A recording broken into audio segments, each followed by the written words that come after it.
قسم أيضا وقعوا في عند الإيرانيين مع الأسف، يعني 58 شهر و19 يوما بقوا في سجن أبين، أتعب سجن في إيران.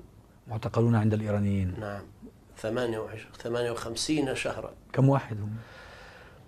كانوا طبعا أعداد كبيرة، ثم بقى فترات منهم أيضا يعني بلغوا 200، ثم أقل، ثم 50. لماذا يعتقلهم الإيرانيون؟ هل قاموا بأعمال ضد إيران؟ لا، ما قاموا بشيء، لكن قالوا لهم أنتم تجاوزتم الحدود بدون وجه قانوني.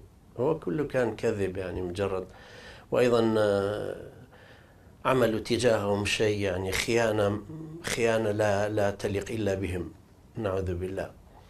بعد هذه 58 شهر أتوا بقسم منهم على الحدود التركية، ومع المهربين أعطوهم $600، قالوا أوصلوا هؤلاء إلى اليونان، وهذا المال ما يكفي إلى اسطنبول. فهم أتوا بهم داخل تركيا، ثم أخذتهم الجندرمة وسلموهم الأحزاب الكردية، ومنهم من صار 7 أشهر الآن في سجن الأحزاب الكردي بعد 58 شهرا. أحزاب الكردية العراقية؟ نعم، عند الحزب الديمقراطي وجماعة طالبان بعد 58 شهرا.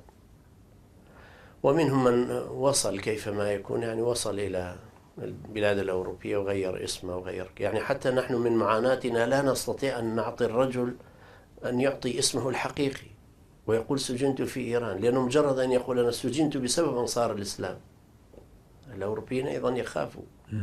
يعني معاناة ما بعده معاناة. لأنكم الآن مصنفون ضمن الجماعات الإرهابية. نعم طبعا.